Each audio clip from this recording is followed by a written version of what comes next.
Bueno, arrancamos. Sí, señora. Somos pocos, así que como en casa, Sí. donde efectivamente estamos. Yo quería agradecerle a Darío que, bueno, la gentileza y siempre la disposición para compartir sus obras, todas, y en este caso además una tan especial y con presentadores tan especiales también. De lujo. Los dos presentadores de la casa, de lujo, y que vamos a tener además este registro, la verdad que exquisito, para poder difundir. Ahora tenemos un canal de YouTube del Instituto, así que bueno, lo vamos a difundir y por supuesto difundiremos que ya estará subido al canal. Así que bueno, para nosotros es un gusto, insisto también en de la misma llama, ¿no? La propuesta de nuevo, flexible, provocadora, tentadora de Darío en todas sus facetas, ¿no? Intelectual, académica, personal, y bueno, insisto con estos dos presentadores de lujo, a quienes también agradecemos. Perdón, Darío, comentar un poquito que la presentación iba a ser el día 30, por una cuestión de público conocimiento que las ideas en la movilización, a último momento tuvimos que cambiarlo para el 27, y eso de algún modo nos afectó en la cuestión del público porque lo tuvimos que cambiar un poco sobre la marcha, y no se podía cambiar para después porque algunos no iban a estar en Buenos Aires. Sí, sí, entendí muy bien eso. Sabía que Francisco viajaba el día 30 y después Lucas no podía el 29, en fin. Bueno, hemos terminado hoy. Adelantar siempre es un tema, Sí, en este eso caso estamos siendo registrados. Bueno, está bien. No hay ningún problema. Seremos difundidos a las masas a través de las redes virtuales. Esperemos que sí, que la gente lamente, ¿no? Bueno, tenemos a Lucas Rubinich y Francisco Neistat, dos investigadores de la casa que no necesitan presentación. Sí. Bueno, yo. orden alfabético, dale. Gracias, Lucas. Quiero agradecer especialmente a Darío el doble honor, primero de haber tenido la sorpresa de encontrarme adentro del libro, lo cual es totalmente inesperado y me produjo un placer muy grande encontrar un intercambio epistolar con Darío y a su vez el honor de haberme invitado a comentar la aparición de este octavo volumen de lo que se llama la saga. Creo que es una denominación con la que había comenzado Andralis a hablar de esta obra, y también en algún momento se habla de la suma, tomando el término de Santo Tomás, yo diría la suma ateológica de Darío Cantón. Bueno, un honor presentar aquí este octavo volumen, cuyo título es La Yapa, segunda parte, 2007-2016, y que, como señalaba recién Carolina, a quien también agradezco el haber ofrecido el instituto para esta presentación, de un eximio colega, además profesor de honor, digamos, de la casa, de nuestra facultad, y con méritos a la vez académicos y poéticos sumamente destacados. Y quería señalar en este sentido que Darío es conocido como sociólogo y como poeta, quizás sea menos conocido que es también filósofo, porque es egresado de la Facultad de Filosofía y en realidad se recibe de sociólogo en la Universidad de California, en Berkeley, durante su estancia de 3 años allí. Para quienes, digamos, no conocen su obra, es importante destacar tanto los aportes a la teoría social como aquellos a la filosofía social y a la poética. En este sentido, uno de sus textos más célebres es uno de los primeros, la saga del peronismo del 64, donde los textos de teoría social van alternando también con textos con una producción poética sumamente vanguardista. En este sentido, la corrupción de la naranja del 68, o el Poamorio del 69 fueron un hito, digamos, en el ambiente cultural de Buenos Aires y de los años 60, muy unido también a las producciones del Ditela, y quizás de estos títulos de poesía, uno de los más célebres sea La Mesa. Tenía acá porque tiene una particularidad difícil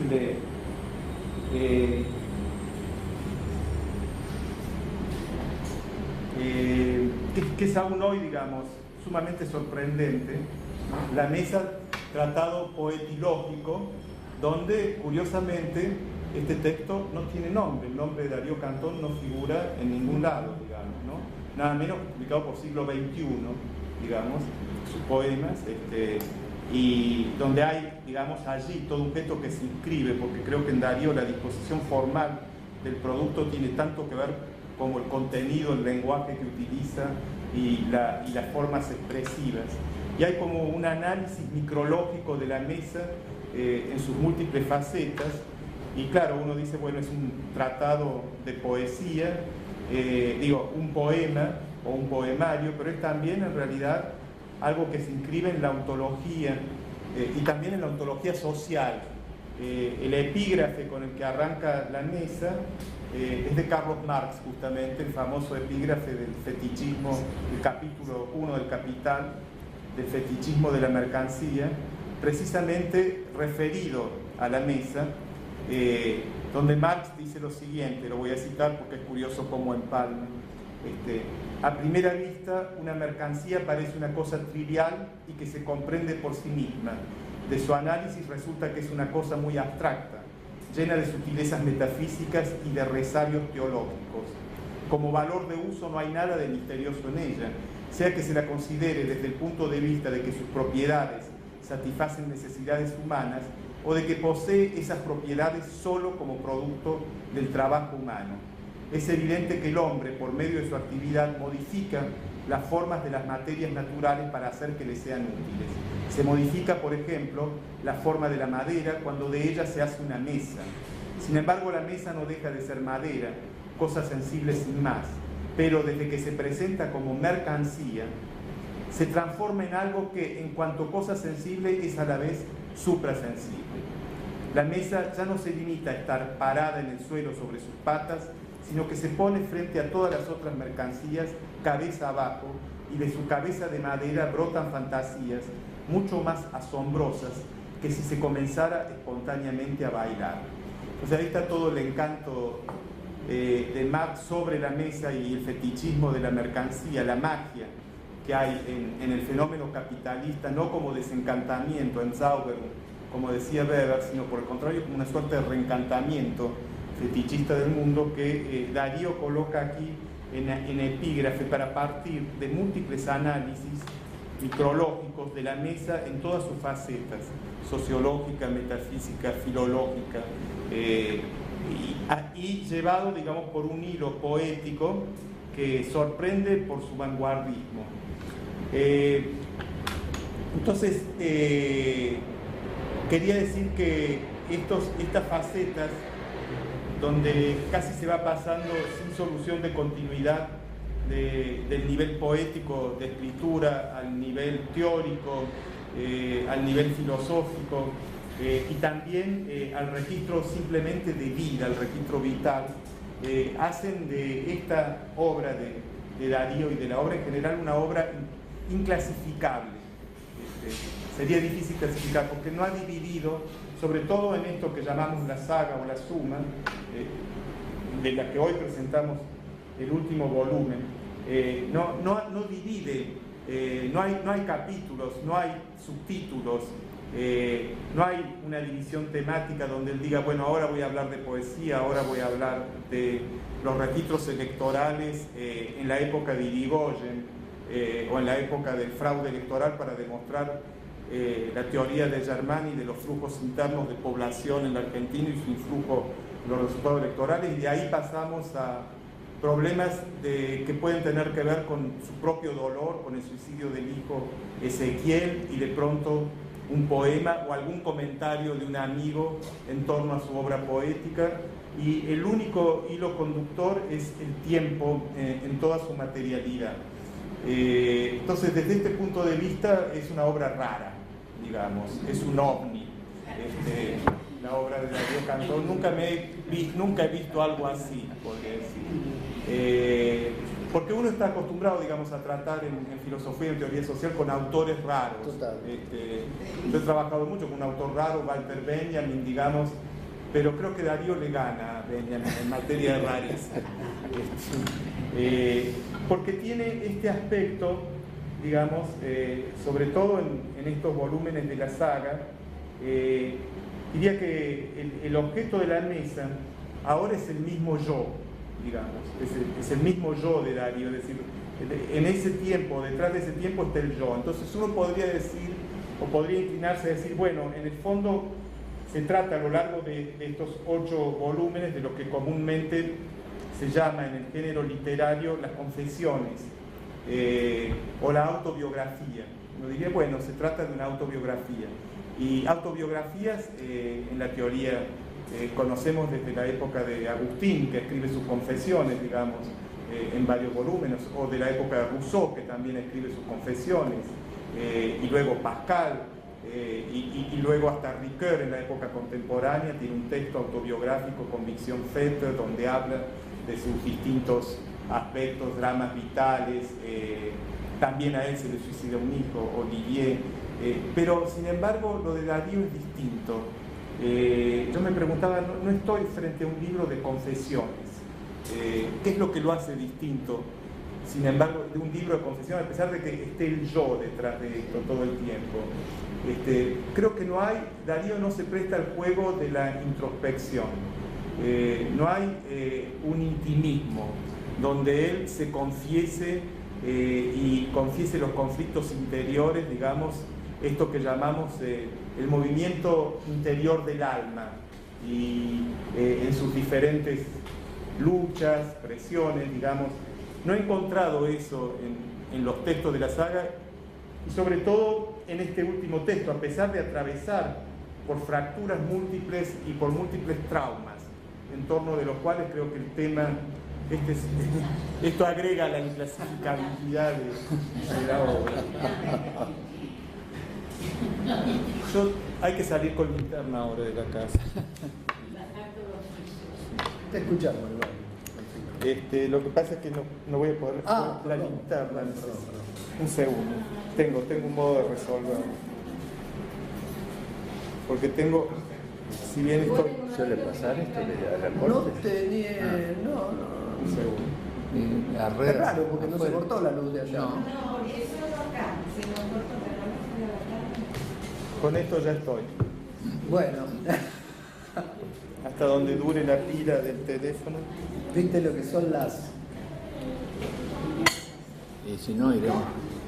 Bueno, esto ya está tomando un aire onírico cinematográfico. Está Ah, bueno. No, muchas iremos. gracias. Iremos al pasillo. Entonces decía que no hay un juego introspectivo,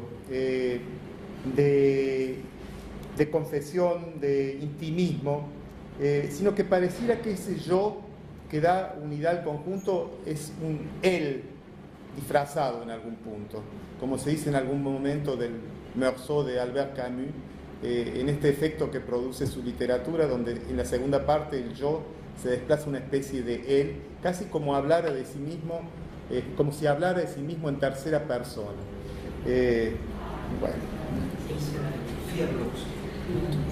Bueno, mehr Licht, como dice Goethe, más luz.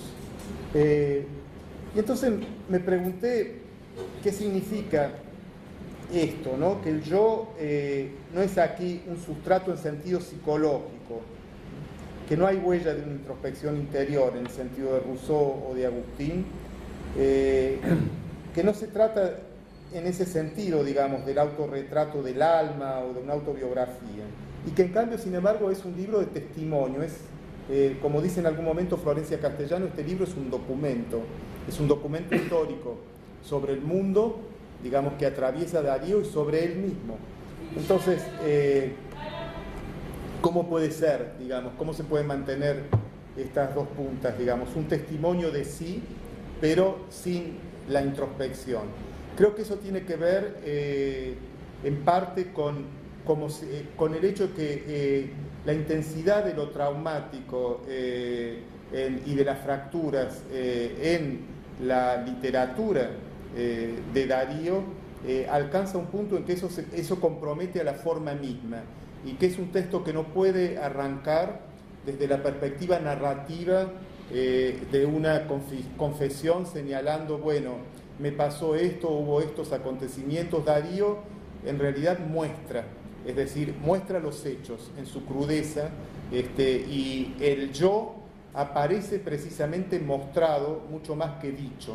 No es confesado en un decirse, sino que se muestra. Como dice Wittgenstein en el Tractatus, digamos, al separar el decir del mostrar, ahí, digamos, donde el lenguaje alcanza su límite, lo que no se puede decir, en cambio sí se puede mostrar. Y es lo propio del arte, lo propio de la poesía, mostrar aquello que no se puede decir directamente. Ahora, esa imposibilidad de un decirse, en realidad habla del hecho poético y habla también de la fractura de la narración, que no es una fractura gratuita, sino que tiene que ver también con un tiempo de crisis, que es el tiempo que atraviesa el texto de Darío y que compromete la forma narrativa del lenguaje. No puede empezar diciendo había una vez o era así una vez, sino que en un punto, digamos, la forma del texto es indicio o índice del estallido de la forma narrativa, que deja justamente lugar a lo que Florencia Castellano en un momento denomina collage. Lo que hay acá es un collage donde se pasa sin solución de continuidad de estadísticas a fragmentos poéticos, a testimonios, a instrucción de hechos policiales, como puede ser el suicidio de un ser tan querido como el hijo, a una autopsia, a una crónica judicial o a un fragmento de diario sobre hechos políticos, a la carta a un decano para solicitar una determinada licencia en la facultad o un determinado ascenso o mayor presupuesto. Es decir, todo eso se va siguiendo y esa dispersión en realidad no es otra cosa sino una forma de escritura que ya no puede ser narrativa y que se juega en lo que Brecht llamaría, digamos, la escritura cruda, es decir, los propios hechos. Darío necesita hablar, me parece, de sí mismo como se habla de los hechos, pero eso no quita poeticidad ni fuerza poética, sino por el contrario, lo expresa en otra forma de la narración, que ya no es la narración convencional. Entonces, esto tiene que ver, creo, con el hecho que debemos apreciar de que en la forma hay un dispositivo experimental permanente. Creo que Darío está experimentando con el lenguaje, intentando encontrar la forma expresiva, y es lo que hace de esto un texto tan inclasificable y tan poco convencional. Está intentando encontrar la forma expresiva que pueda ajustarse a ese tiempo en dispersión y en crisis que es el que atraviesa ese universo.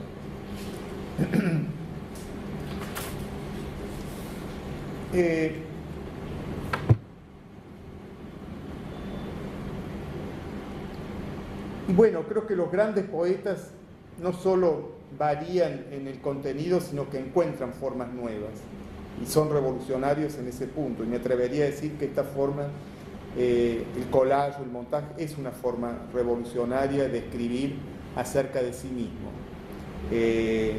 Casi como si estuviera haciendo sociología de su propia vida, con un impulso poético. Entonces, desde este punto de vista, quisiera mencionar dos tradiciones que me parecen estar en algún punto comprendidas aquí. Una es una que Darío reivindica abiertamente, digamos, en su tradición poética, que es la de el conde de Lautréamont, digamos, uruguayo, como los padres de Darío, porque bueno, Darío es de la provincia de Buenos Aires, localidad del 9 de julio, pero sus padres son de Carmelo, y hay una admiración secreta, y no tan secreta, por Lautréamont, padre del surrealismo francés, que es también, digamos, alguien que hace estallar el lenguaje por dentro. Y creo que la otra autoridad que me parece estar presidiendo de alguna manera el gesto de Darío es Nietzsche. Cuando Nietzsche señala que nuestro cuerpo no es más que el edificio colectivo de muchas almas, más allá del bien y del mal. Ese edificio material de muchos yoes, que en Darío es tan palmario, el yo sociólogo, el yo poeta, el padre partido, el dolor sufrido por ese yo, digamos, y todo eso se descarga en un personaje que aparece también como flaneur, digamos, ¿no? Como estar bogando entre estas distintas dimensiones de la vida, el universitario, el porteño, el uruguayo, el francés. ¿Cuántos mundos materiales conforman las infinitas capas geográficas y geológicas que se muestran en la saga y que no hacen de ella una narración convencional, sino el punto exacto en el que toda narración convencional estalla en mil pedazos, para dejar lugar a una dispersión de sentido sin ninguna reconciliación final y sin ninguna promesa de integración final? Nietzsche concluía este dicho de que nuestro cuerpo no es más que el edificio colectivo de muchas almas con una frase célebre que pone en francés, que es «l'effet c'est moi», el efecto soy yo. Y lo pone en francés porque esa frase no hace sino parodiar la conocida frase de Luis XIV cuando sentencia «l'état c'est moi», el Estado soy yo. Claro que para Nietzsche ese Estado que es el yo en realidad es simplemente la dominación precaria de algunos yoes provisorios que toman el poder sobre otros yoes posibles y otras posibilidades yugadas. De la misma manera que para él el Estado es ese monstruo frío que, bien lejos de ser la reconciliación de todas las almas colectivas, no es sino la dominación de algunas sobre otras. En algún fragmento de las notas de su hijo, que Darío transcribe aquí, cuando se muda, creo que se muda a su departamento, hablando Ezequiel de su propia terapia, llega en un momento a referirse a la obra de Darío, y en una entrada que está datada del 7 de junio del 94, en la página 289-290, señala lo siguiente, cito: «Le dije a T, que es el terapeuta, que era típico de mi papá el tomarse un trabajo de chino y perder de vista lo esencial», y agrega entre paréntesis, T estuvo de acuerdo. Entonces me parece, esto del trabajo de chino debemos tomarlo en serio, porque la obra destila una enorme voluntad de trabajo, ya señalada por Florencia Castellano, que destacaba el volumen descomunal, monumental y la enorme capacidad de trabajo.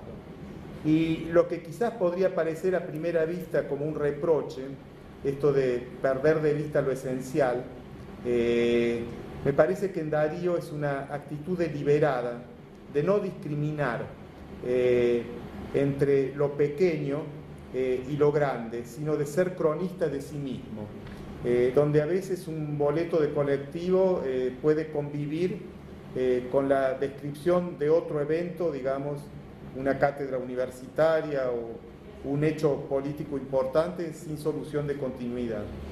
Y me parece que en esa voluntad de cronicar sin jerarquizar se juega parte de esta apuesta metodológica de no apostar por un sentido solemne, un sentido narrativo solemne, sino de alguna manera dar lugar a lo pequeño y a lo grande, como el arqueólogo de sí mismo que va escarbando entre las ruinas, como dice en algún momento Benjamin.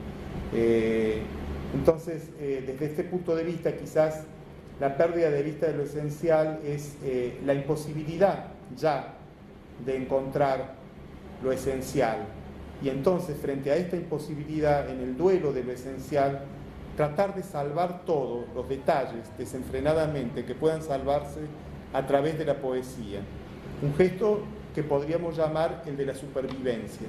Ese gesto de la supervivencia es el del arqueólogo de sí mismo, es el de intentar salvar lo que se pueda salvar cuando se ha hecho quizás demasiado tarde para el sentido, en una época que es fragmentada, que está atravesada por la crisis y donde cualquier sentido dominante sería como una reducción.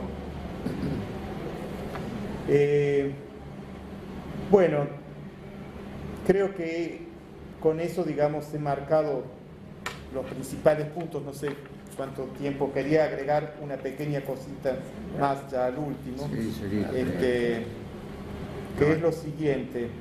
Esta es un poco narcisista porque no me, si la encuentro, en realidad tiene que ver con el lugar en el que Darío me cita y que me sorprendió.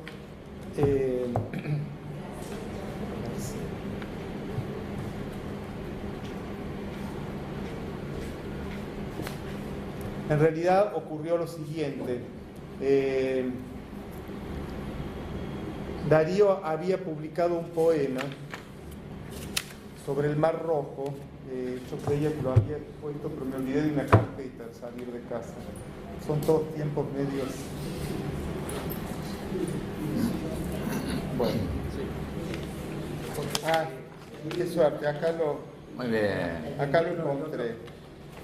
Bueno, Darío me envió para la Navidad del 2013 un poema que se llama Bíblica, que no lo encontré, digamos, por ahí tendría que ser una búsqueda muy exhaustiva, no sé si está incluido Quizá en un tomo anterior, me Ajá. parece, por el año en que fue compuesto. Claro.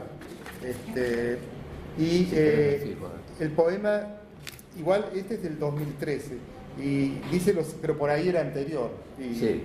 y dice lo siguiente: como el Mar Rojo, para que Moisés pasara con su pueblo hacia la tierra prometida, el gentío en silencio por el pasillo del subterráneo, ante el que avanza cauteloso, bastón blanco oscilante. Entonces, ese poema me sorprendió muchísimo y le envié una carta a Darío, que es la que él incluyó aquí.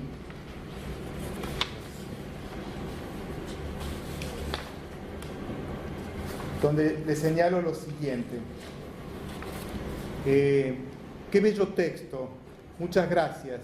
Tiene un eco en mí de un texto, sin embargo, no teológico, de Poe, que es un cuento llamado El hombre de la multitud, y otro semejante de Maupassant con un título parecido, también un cuento en el que la multitud flota y sumerge al flaneur que la sigue en vez de precederla, como Moisés, en la misma flotación y como pérdida de la realidad. Hermoso lo tuyo para pensar la multitud. El Mar Rojo en el claro oscuro del subte porteño, lo experimento cuando voy a la facultad, que es la otra sede, la de Constitución, y cambio en diagonal norte. Esos pasillos a paso lento, flotando con los cuerpos, que son como un solo cuerpo, y que a diferencia de las masas veloces en el Metro Super Express de Tokio, no pueden aquí en Buenos Aires siquiera caminar rápido, sino muy lentamente, en cámara lenta y en blanco y negro, como suspendidos en el tiempo, por la estrechez de unos pasillos del subterráneo porteño, inactuales y estrechos. Como una vez me señalaste que habías leído algo de algún filósofo sobre la inexistencia, te transcribo unas líneas en las que intento situar mi categoría, que en ningún caso gobierna la poesía, sino que es gobernada por ella. Aquí va, y le mandaba estas líneas: plataforma para el inexistencialismo, pensar algo así como un concepto límite de la existencia, y es lo que llamo inexistencia.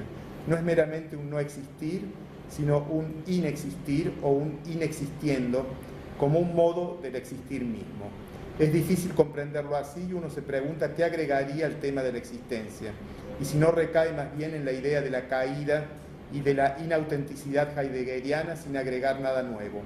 En realidad, sin embargo, lo que Heidegger llama el estado de la caída es la irresolución. Vamos a... Ahora no encuentro el teléfono. Bueno, pero acá está. ¿Quieres que te lo tenga? No, está perfecto. Es la irresolución. Pero la irresolución es también cosa que parece escapar a Heidegger. Un como si no, paulino, figura escatológica, figura del kairos, figura de la crisis. Mientras que en Heidegger la irresolución es figura del estado de caída, en San Pablo es sintomática de un kairos y de una crisis, en el sentido de que es el momento de ahora, que se traduce en el como si no, Cosme. Esto es, si soy A, es también como si no lo fuera, porque esta figura del mundo pasa, decía San Pablo. Por ende, si soy judío, es también como si no lo fuera. Si soy casado, es también como si no lo fuera. A lo que agrego, si existo, es también como si no existiera, porque esta figura del mundo pasa. Lo que me interesa es este quiebre del presente en clave de futuro anterior, y no es la caída heideggeriana en una irresolución que es paralizante, sino por el contrario el kairos existencial como flânerie, como vagabundaje urbano en cuanto crisis, sintomático de una época escatológica, de una cierta era de la inexistencia, crisis del mundo y crisis de la realidad. Valgan entonces estas líneas para aclarar en qué estoy pensando cuando hablo de fragmentos. Por cierto, la poesía se rige por sí misma y no es ningún dispositivo al servicio de la filosofía. Pensar primero poéticamente nuestra existencia y solamente después preguntarse qué habremos querido pensar. Creo que esa ha sido la apuesta poética de Darío.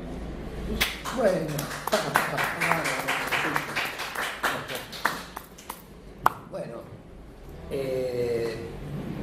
es una presentación realmente singular, tan singular como la obra de Darío. Yo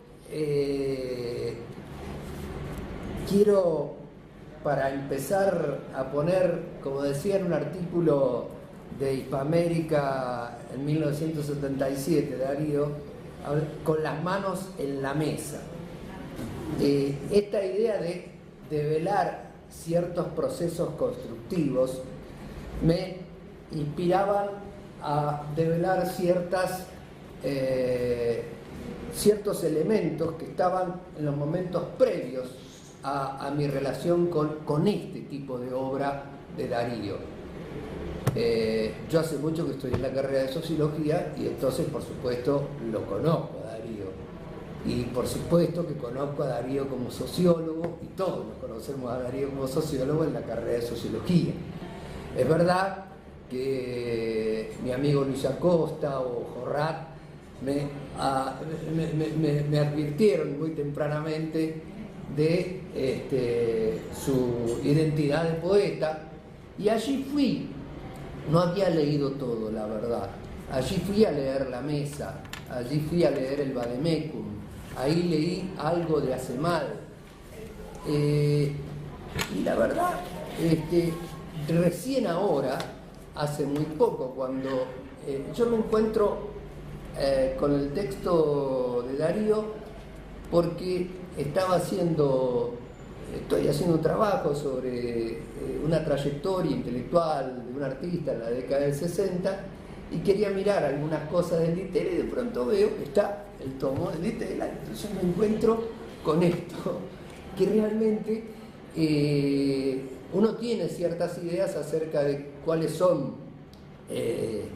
las reglas, como se decía recién, cuáles son las formas de la autobiografía, cuáles son las formas de las confesiones, cuáles son las formas que adquiere el relato de alguien que se pone a decir algo, que siempre es problemático. Y la verdad que yo había advertido, como me gustaba trabajar con memorias y autobiografías, tenía como muchas advertencias, no prejuicios, advertencias sobre las formas de abordar este género. Y citaba a un sociólogo contemporáneo que tenía una mirada crítica sobre las historias de vida y decía, las historias de vida, ya sean las historias de vida que produce un investigador, pero también las memorias, también las autobiografías, tratar la vida como una historia, es decir, como una narración coherente de una secuencia significante y orientada de acontecimientos, tal vez sea, decía este sociólogo que es Bourdieu, someterse a una ilusión retórica, a una representación común de la existencia que toda una tradición literaria no ha dejado ni deja de reforzar.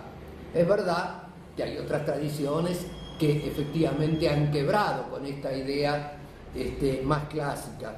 Yo me leía en estos momentos cosas para citar personas del mundo de filosofía y letras, leía las cosas que había escrito Jaime Red sobre la autobiografía y decía, los testimonios acerca de uno mismo que por excelencia han sido elaborados con intención de darlos a publicidad son las autobiografías y las memorias, en las cuales se expone la vida propia mediante una narración continua y ordenada, decía Red, según los métodos y procedimientos de la novela, de la que formalmente puede no diferir en absoluto.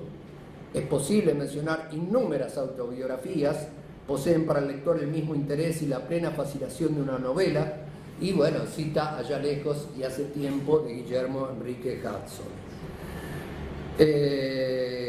Bueno, otros autores, Adolfo Prieto, para seguir con los mismos compañeros del mismo mundo, también decían algo parecido. Cuando me encuentro con este texto, que es uno de los tomos que refiere al Ditela, sin lugar a dudas, se produce un desacomodamiento. Y yo trato de pensar, por eso decía, voy a actuar con las manos en la mesa. ¿Cuáles son los obstáculos para mirar un tipo de vocación en principio de documentación como la que posee Darío para construir esta exuberante obra?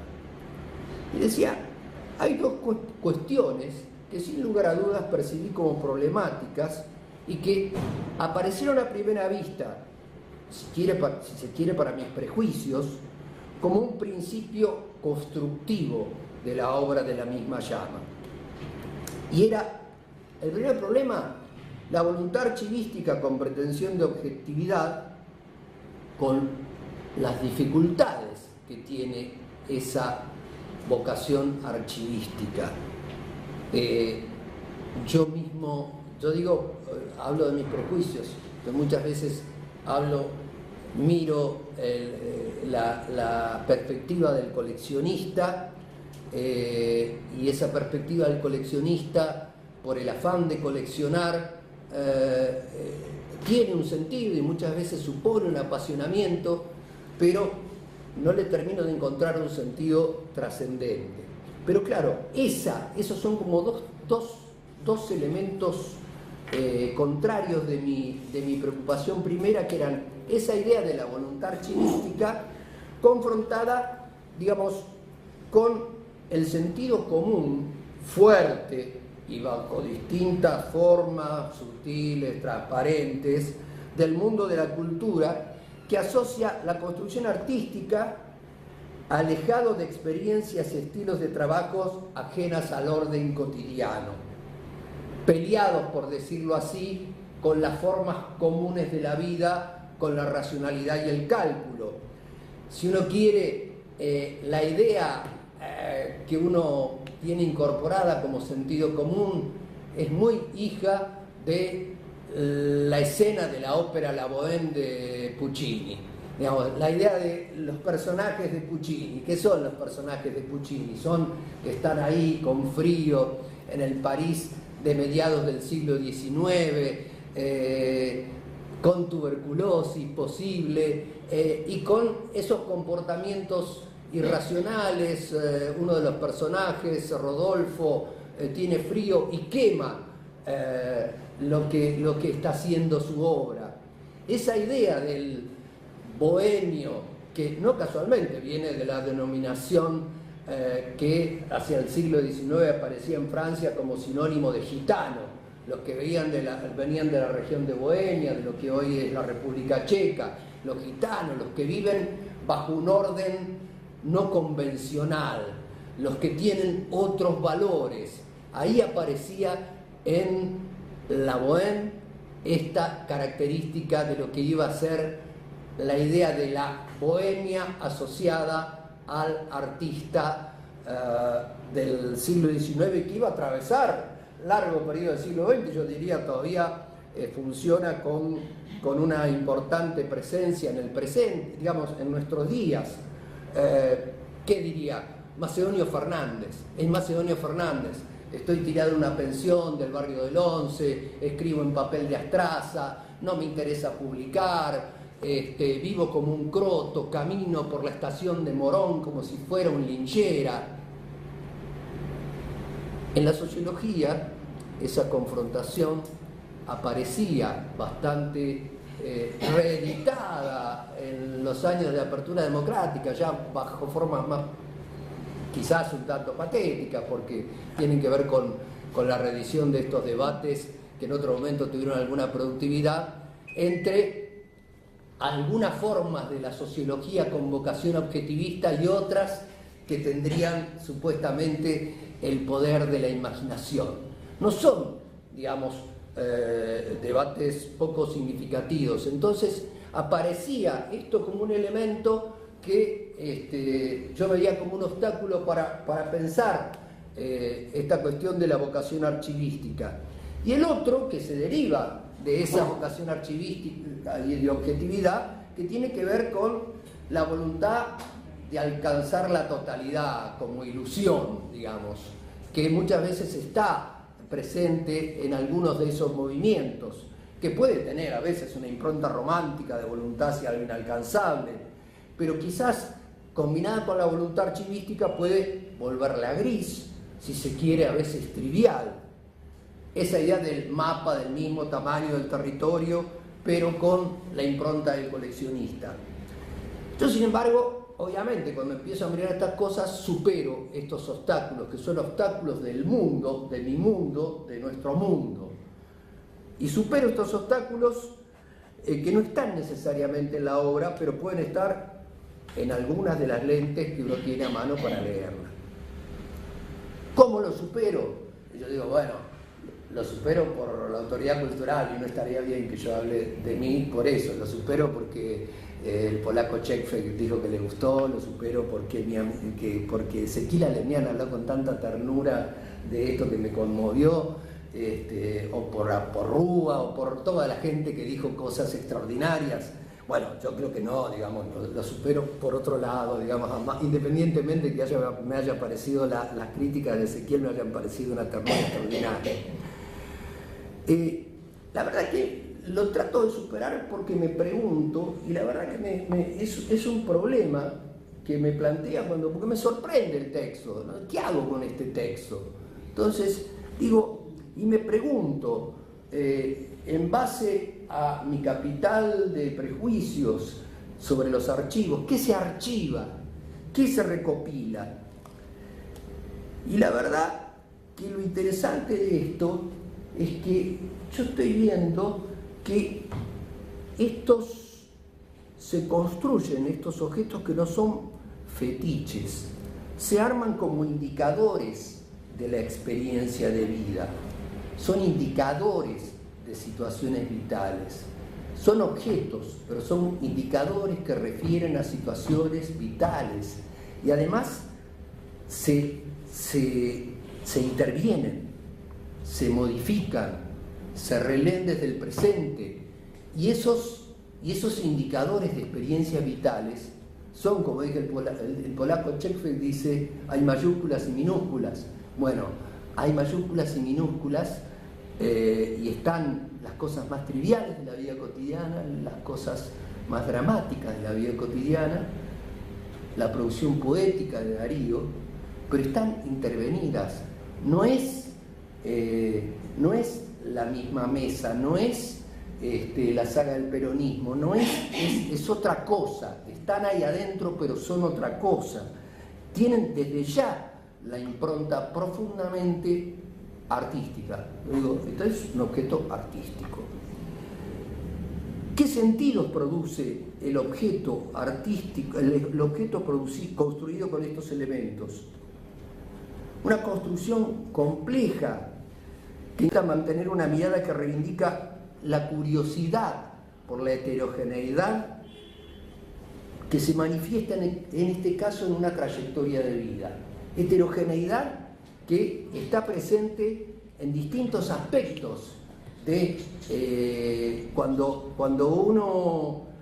yo miré más desde el presente de estos textos, y cuando mira el presente de estos textos y voy a mirar de vuelta a la mesa y voy a mirar que no lo había visto antes, la saga del peronismo, es del 64 la saga del peronismo. Hay que escribir lo que escribe un muchacho que está en filosofía y letras con la experiencia compleja con la que se dio el peronismo. Hay que escribir con esa ternura en la parte que dice el reinado. Las playas se llenaron de argentinos, rostros curtidos del sol, labios resecos, olieron por primera vez el mar, se hincaron ante su fuerza, silenciosos con la mudez de la tierra que se extiende dilatada ante los ojos del mar.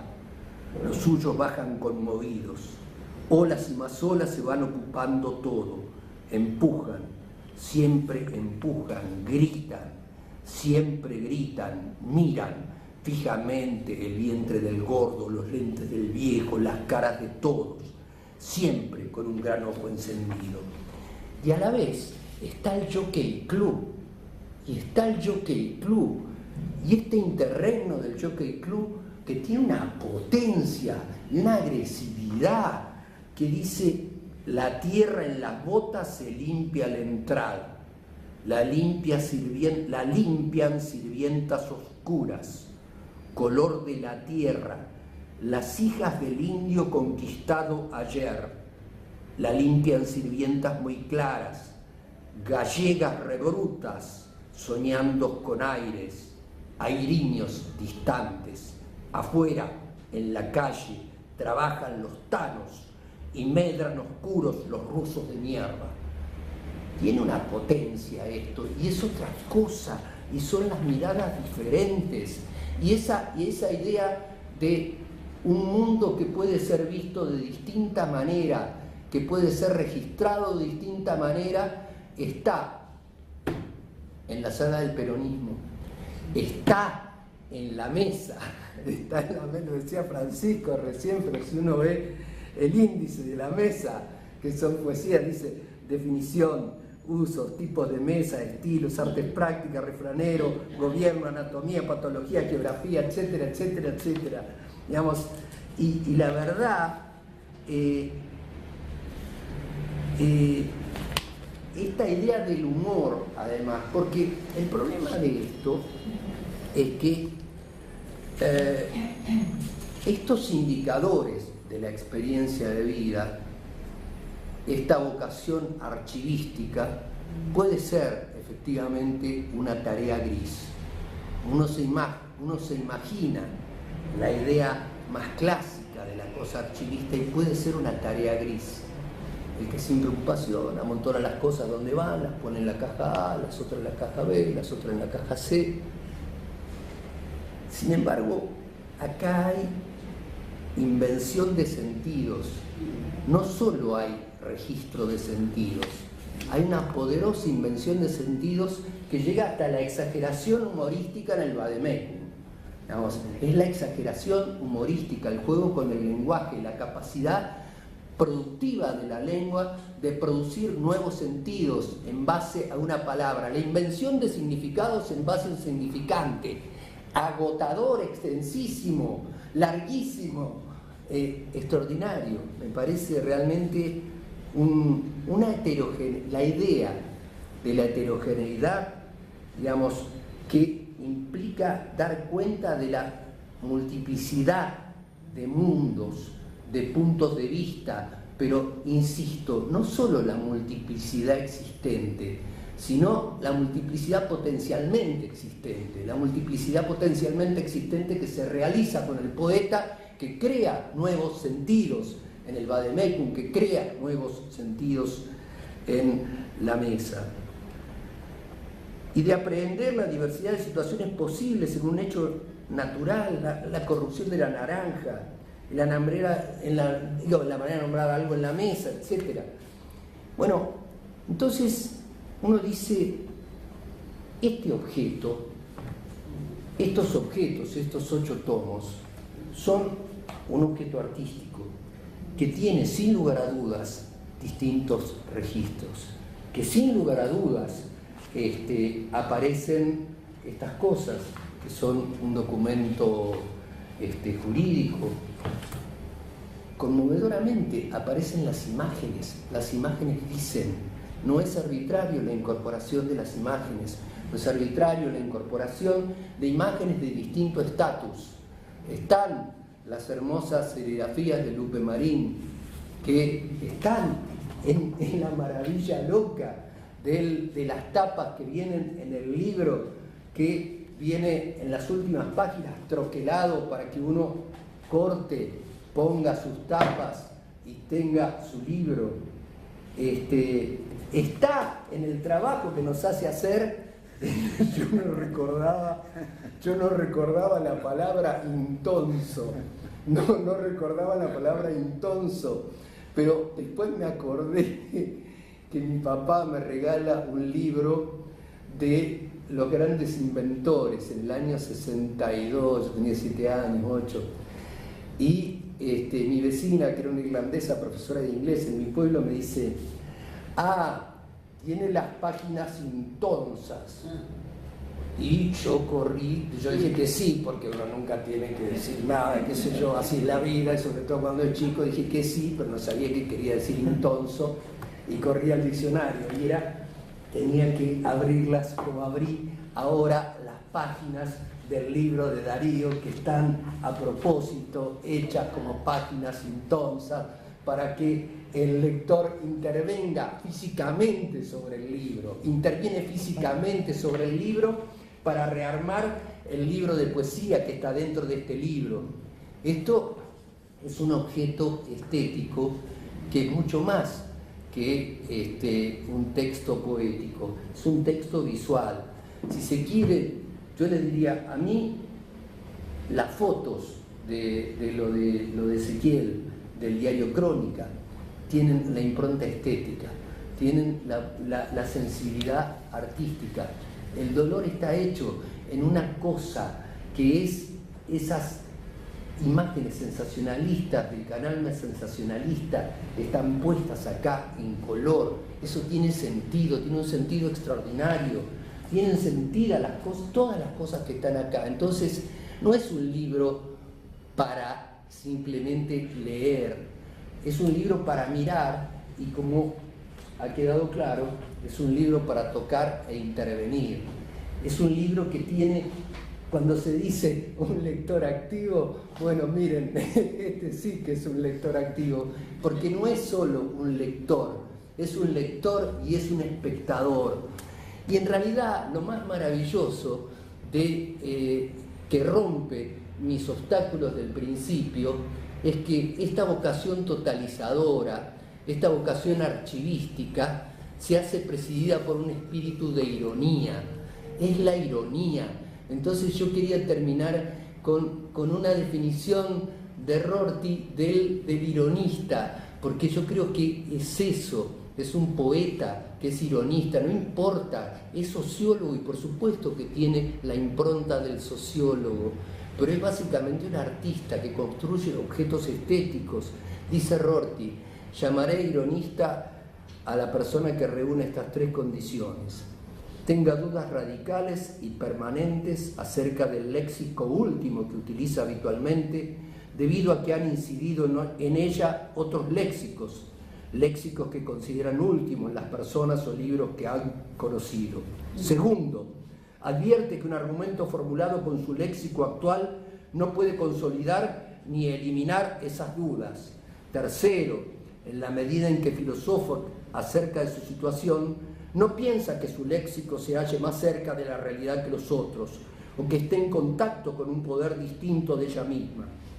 Los ironistas propensos a filosofar no conciben la elección entre léxicos ni como hecha dentro de un metaléxico neutral y universal, ni como un intento de ganarse un camino a lo real que esté más allá de las apariencias, sino simplemente como un modo de enfrentar lo nuevo con lo viejo.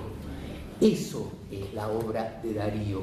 Todos los materiales tienen un sentido y todos los materiales construidos en estos soportes se convierten en una verdadera obra artística que va más allá de la poesía. Es un objeto artístico que es también un objeto de las artes visuales. Eso, nada más.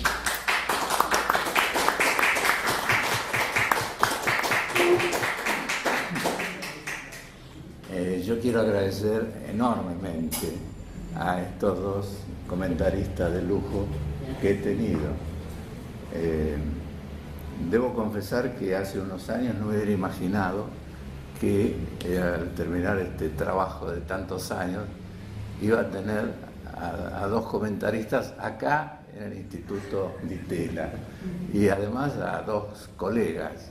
Yo a Lucas, de los dos he sabido desde siempre, digamos, pero con poco o ningún trato. La primera vez que supe de Francisco, en el sentido de contacto, fue cuando me lo crucé acá en un pasillo y me dijo, no nos conocíamos, no habíamos hablado nunca. No sé si era en el ascensor o camino al ascensor. Y me dijo que había leído algunos poemas míos y que le habían gustado. Eso me llamó mucho la atención y le agradecí mucho el hecho de comentármelo. Nadie se lo pedía, yo no sabía de su existencia, digamos, como lector potencial de lo mío. Bueno, esa es una. Después, como se verá en el libro, hemos tenido algún intercambio. Y con Lucas algo similar, porque yo sabía quién era y todo lo demás, pero, digamos, mi acercamiento, por así decir, a él fue a partir de la muerte de un gran amigo, bueno, el colega, el Lito Marín, porque fui a una clase que dio Lucas poco después de su muerte, me acuerdo. Y, bueno, dijo cosas muy justas y yo recuerdo, y creo que está en el libro, que le hice unas líneas a Santiago Funes diciéndole esto mismo y además que hubiera necesitado varias horas para hablar del personaje que fue Lito Marín. Bueno, y ahora esto que acaba de decir Lucas se inscribe en la línea de lo que también me había revelado y está en el libro acerca de su interés por las biografías y por lo que ellas podían aportar sobre el medio social de determinadas épocas. De modo que para mí es muy, muy grato escuchar a estos dos colegas tan inteligentes y perceptivos lo que tienen para decir sobre lo mío. Y me alegro mucho de que quede registrado, por suerte, porque creo que vale la pena y es un gran aporte, me parece, para el intento de, entre comillas, clasificar o decir de qué se trata esto. Yo ciertamente he aprendido mucho y se los agradezco. Bueno, listo.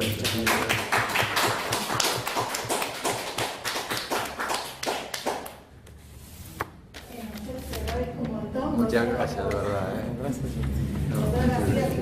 Podremos por lo menos presentar. Bueno, muchas gracias, querido. No, digo lo mismo. Muchas gracias, muy lindo. Muy lindo. Salud. Muchísimas gracias, Francisco. Salud. Muy lindo.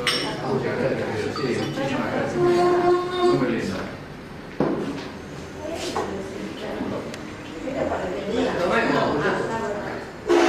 Toma algo, Amanda.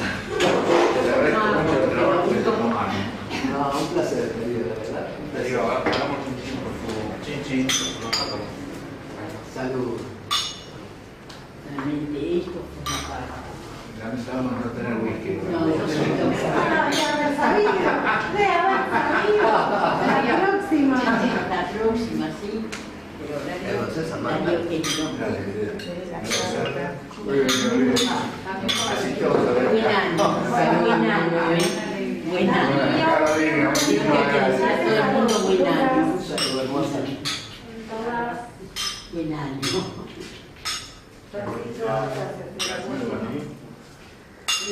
Es un trabajo. No, la verdad es que es un documento impresionante, incluso para trabajar empíricamente con esos años. Sí. Todos los volúmenes. Todo lo Porque totalmente. te recrean un mundo. Uno, viste, no estás leyendo un relato criminal, un policial, No. parece, sin embargo.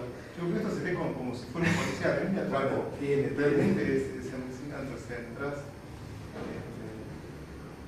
Bueno, hay alguien que comenta, juega con esa ironía y dice que en realidad Darío parece alguien, un detective que está instruyendo, digamos, Sí, su propio sí, caso. sí, Juntando sí. artísticamente, instruyendo su propio caso. Sí, hay uno de los libros que dice algo así. Sí, Un no lo falso sé. policial. Qué bueno, Darío, claro que nos das, ¿no? Mira. Yo le decía a Amanda recién que yo conozco un montón de pibes jóvenes, poetas, pero algunos muy jóvenes, está bien, están con Ezequiel Alemián y qué sé yo, pero son chicos más jóvenes y me hablan todos de Darío. Y son todos pibes, ¿no? 20 y pico, hay como una red de poetas que están con Cecilia Pavón, que están con Alemián, que son muchachos bastante jóvenes y hay como una red, viste que los poetas Sí, tienen redes, ¿no? tienen un montón de redes y ellos no tienen mercado, no tienen nada, pero existen y siguen existiendo y tienen sus revistas y tienen sus rituales, hay eventos de poesía toda la semana. Lo que desapareció es el diario de poesía. Porque yo llegué a tu poesía a través del diario. Claro, ¿no? Hicieron claro. una poesía muy Sí, vieja. no, nada, No, no, no aparece más. No se puede salir. Era precioso ese Sí. diario de poesía. Bueno, Loco era, ¿no? Samuel López, sí, un gran trabajo. Ese, de muchos años. Pero no le den más ideas, por favor.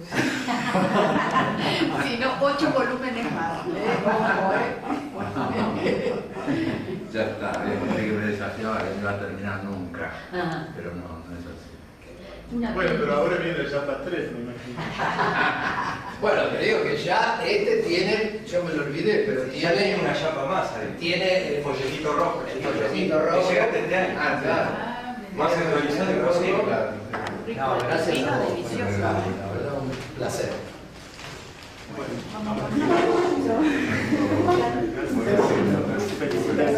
Muy buena estadía en Alemania. Yo se la